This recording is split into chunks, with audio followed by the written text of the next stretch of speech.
Namaste, friends. It's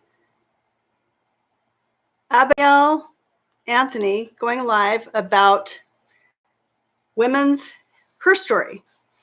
And it's this week. In 1848, there was the first Women's Liberation Conference, which was started by Elizabeth Stanton and Lucretia Mott.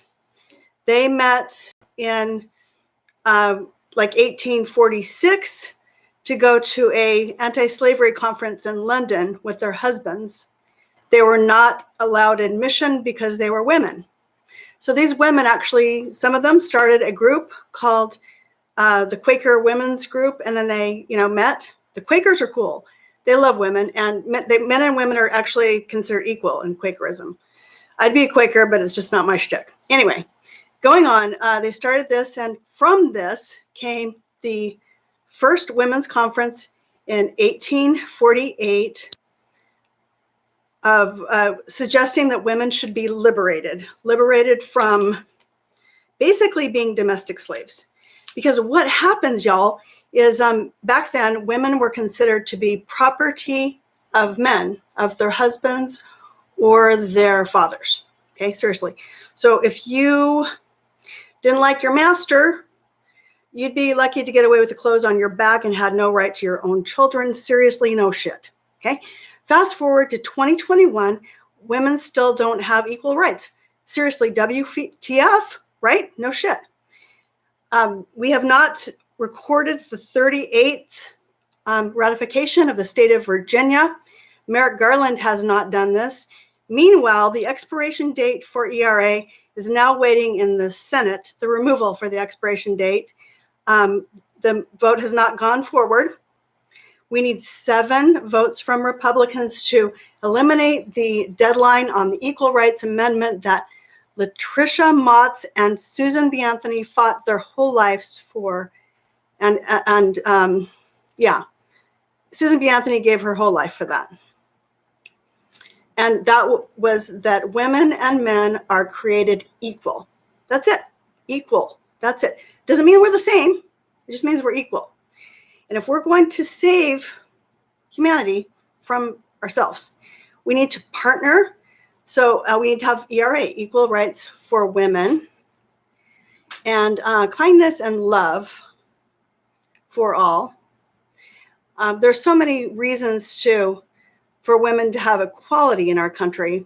And I got to tell you, I took a knee on July 4th. I was a little emotional. Yeah, no shit. I took a knee. I don't even want to watch fireworks because the truth is our government has never supported us as women. And we've been kept in the dark and fed shit. Okay? It's a lot to unpack. I'm going to do it later in a tantric. I might do it live, actually. There's a lot of anger to let go of for men and women. But we must do so because there are forces that, are over here, such as the Western chauvinists. They have the same views that our forefathers did, okay? So, yeah, we had some bad dads. They had a certain level of consciousness. Susan B. Anthony, Elizabeth Stanton Smith, and Lucretia Mott had to change the consciousness of the women during that period to give them enough courage to leave their home where they identified mostly as slaves. So we can say that this doesn't affect us, but first of all, we have the DNA of these groups, our forefathers, our foremothers, and in our country, women started out as slaves. And we did great. We've always been partnered with like the Black community, our brothers and sisters, fighting for equality.